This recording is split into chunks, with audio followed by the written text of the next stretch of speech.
খবর শুনছেন বর্তমান পত্রিকা চ্যানেল থেকে। জানাবো আজকের বাছাই করা 10টি তাজা খবর। শুরুতেই আজকের হেডলাইন। জগন্নাথের টানে ট্রাম্পের আমন্ত্রণ প্রত্যাখ্যান, ওড়িশা জনসভায় দেশবাসীকে চমক মোদির। হায় সর্বনাশ, সে কি ঘটনা! তৃণমূলের আমলে কি সবকিছুই সম্ভব? ভগবানের ভরসায় রাজ্য। তৃণমূল যদি প্রমাণ করতে পারে তাহলে রাজনীতি থেকে সন্ন্যাস নেব, সুকান্ত মজুমদার বললেন। বকেয়া ডিএ মেটানোর আগে নতুন চালাকি, সরকারি কর্মীদেরই ভিলেন বানাতে চাইছে রাজ্য। ফের 2 হিন্দু আমলাকে চাকরি থেকে তাড়ালো মোল্লা ইউনূস সরকার। 50-এর নিচে নামলেই সব শেষ, হিন্দুদের উদ্দেশ্যে চরম হুঁশিয়ারি শুভেন্দুর। কেন পশ্চিমবঙ্গ দিবস নিয়ে এত বিতর্ক? কেন বেশে জনই পালন করতে চায় বিজেপি?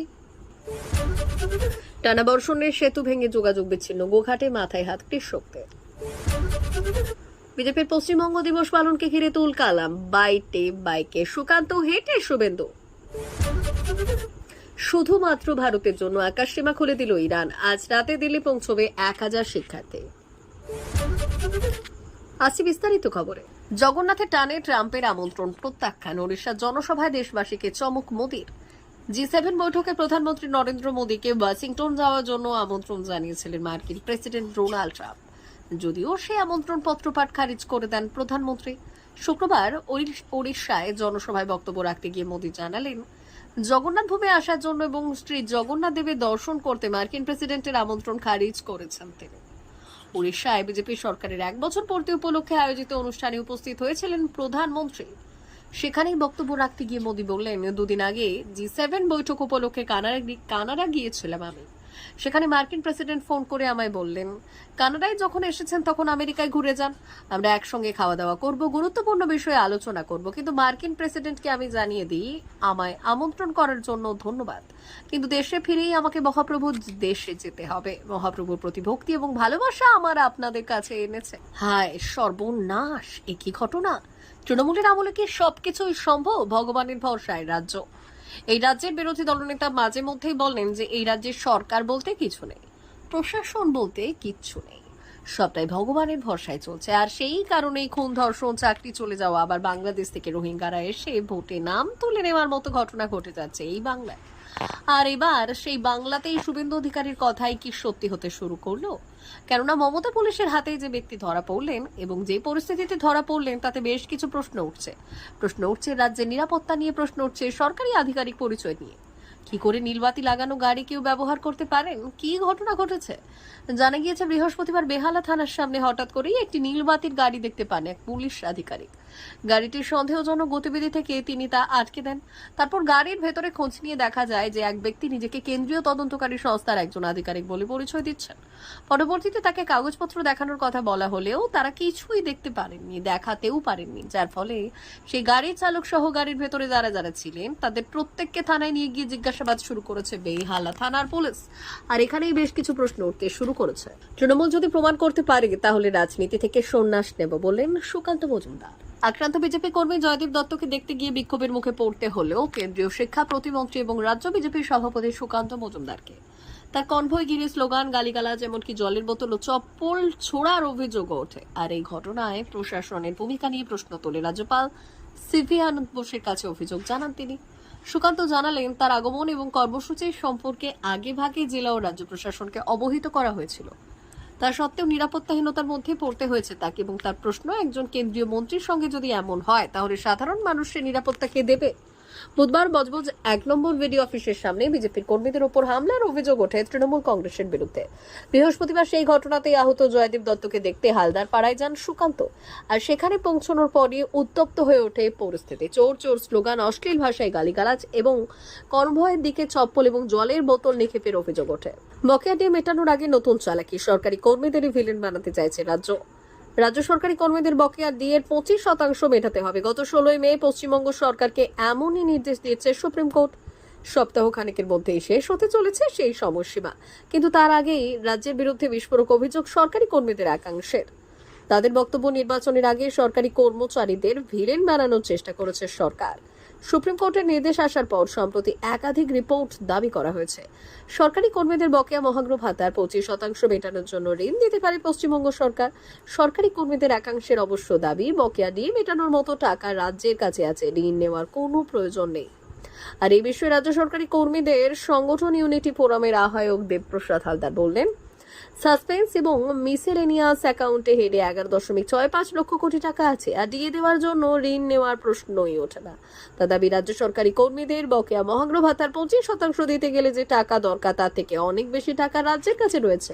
ফের 2 হিন্দু আমলাকে চাকরি থেকে তাড়ালো মোল্লা ইউনূস সরকার।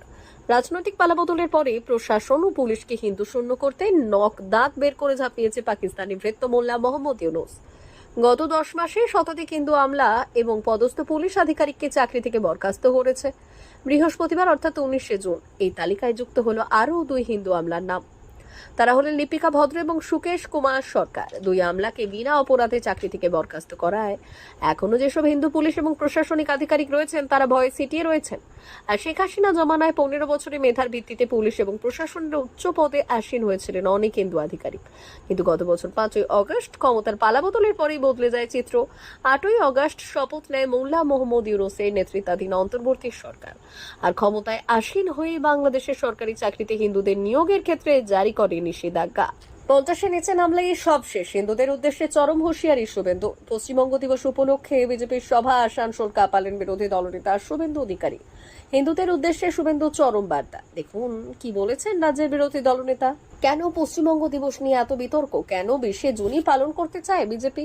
পশ্চিমবঙ্গ দিবস কবে পালন করা হবে তা নিয়ে বিতর্ক দীর্ঘদিনের। রাজ্যের শাসক দল এবং প্রধান বিরোধী দলের মধ্যে রয়েছে মত পার্থক্য। বছর কয়েক আগে এই বিষয়ে একাধিক বিশিষ্টজনের পরামর্শও নিয়েছিল রাজ্য। পরে ঠিক হয় বাংলা বছরের প্রথম দিন অর্থাৎ 1লা বৈশাখ রাজ্য জুড়ে পালন করা হবে পশ্চিমবঙ্গ দিবস। ইতিমধ্যেই সেই দিবস পালন করা হয়েছে, কিন্তু এক ধাপ এগিয়ে গোটা দেশ জুড়ে পশ্চিমবঙ্গ দিবস পালন করার নির্দেশিকা দেওয়া হয়েছে, আর সেটা 20শে জুন। আর 20শে জুন বৃহস্পতিবার সেই পশ্চিমবঙ্গ দিবস পালনও করেছে রাজ্য বিজেপি। শ্যামাপ্রসাদ মুখোপাধ্যায়ের মূর্তিতে মালা দিয়ে তার বাড়িতে গিয়ে শ্রদ্ধাও জানিয়েছে বঙ্গ বিজেপি নেতারা। বাধাও পেতে হয়েছে তাদের। পশ্চিমবঙ্গ দিবস পালন করবে না তার সাফ জানিয়ে দিয়েছেন মুখ্যমন্ত্রী। টানা বর্ষণে সেতু ভেঙে যোগাযোগ বিচ্ছিন্ন, গোঘাটে মাথায় হাত কৃষকদের। গাঙ্গেয় পশ্চিমবঙ্গে তৈরি হওয়া নিম্নচাপের জেরে টানা বৃষ্টিতে বিপর্যস্ত পরিস্থিতি পূর্ব মেদিনীপুরের থেকে শুরু করে হুগলি পর্যন্ত। আবহাওয়া দপ্তরের পূর্বাভাস অনুযায়ী 7 দিনের যে নিম্নচাপ ঘনীভূত হয়েছে আজ তার 3য় দিন। আর এই টানা বর্ষণের সরাসরি প্রভাব পড়েছে হুগলির গোঘাট 2 নম্বর ব্লকের পশ্চিম পাড়া অঞ্চলে। গোঘাটে রঙ্গপতি এবং তারাজুলি খালের সংযোগস্থলে থাকা সেতুটি ইতিমধ্যে বিপজ্জনক অবস্থায় দাঁড়িয়ে রয়েছে। কয়েকদিন আগে এই সেতুটি ভেঙে পড়েছিল, তারপর তড়িঘড়ি কোনো রকমে তা ফের পারাপারের অযোগ্য হয়ে পড়েছে। এলাকাবাসীদের দাবি, সেতুর নড়বড়ে কাঠামো এবং নিম্নমানের সংস্কারের ফলে এই বিপর্যয়। বিজেপির পশ্চিমবঙ্গ দিবস পালনকে ঘিরে তুলকালাম। বাইকে সুকান্ত, হেঁটে শুভেন্দু। বঙ্গ বিজেপির পশ্চিমবঙ্গ দিবস পালন আর শুক্রবার 20শে জুন। সেই পশ্চিমবঙ্গ দিবস পালনকে কেন্দ্র করে তীব্র উত্তেজনা শহরে। রাজ্য বিজেপির সভাপতি সুকান্ত মজুমদার শ্যামাপ্রসাদ মুখোপাধ্যায়ের মূর্তিতে মাল্যদান করেন। প্রথম দফায় পুলিশের বাধার মুখে পড়েছিলেন সুকান্ত মজুমদার, পরে অবশ্য তিনি বাইকে চেপে এগিয়ে যান। শুক্রবার নেতাজি ভবনের দিকে বাইকে চেপে রওনা দেন বিজেপির রাজ্য সভাপতি সুকান্ত মজুমদার। নিরাপত্তারক্ষীরা ঘিরেছিলেন সুকান্তকে। ভবানীপুরে পুলিশ এবং বিজেপির মধ্যে তীব্র ধস্তাধস্তিও শুরু হয়ে গিয়েছিল। বিজেপি কর্মীরা স্লোগান দিতে শুরু করেন। ভবানীপুরে শ্যামাপ্রসাদ মুখোপাধ্যায়ের মূর্তিতে মালা দেওয়ার পর তিনি নেতাজি ভবনের দিকে রওনা দেন। তবে পুলিশ একাধিক বাইককে এইভাবেই মিছিল করে যাওয়ার অনুমতি দেন। পরে সুকান্ত মজুমদার একাই রওনা দেন বাইকে চেপে, সঙ্গে অবশ্য বিজেপি নেতা কর্মীরা হেঁটে রওনা দেন। শুধুমাত্র ভারতের জন্য আকাশসীমা খুলে দিল ইরান। আজ রাতে দিল্লি পৌঁছবে 1000 শিক্ষার্থী। ইসরায়েল ও ইরানের মধ্যে উত্তেজনা বৃদ্ধি পেতে ইরান তাদের আকাশসীমা বন্ধ করে দিয়েছিল, তবে ভারতের অনুরোধে আকাশসীমা খুলে দিল ইরান। 10,000 ভারতীয় নাগরিকের মধ্যে প্রায় 1000 শিক্ষার্থী রয়েছে, তাদের নিরাপদে সরিয়ে নেওয়ার জন্য আকাশসীমা খুলে দিয়েছে। ভারতীয়রা আজারবাইজান, তুর্কমেনিস্তান এবং আফগানিস্তান হয়ে দেশে ফিরতে পারবে। তেহরানে ভারতীয় দূতাবাস পরিস্থিতির ওপর নজর রাখছে এবং শিক্ষার্থীদের নিরাপত্তা নিশ্চিত করতে যোগাযোগ রাখছে।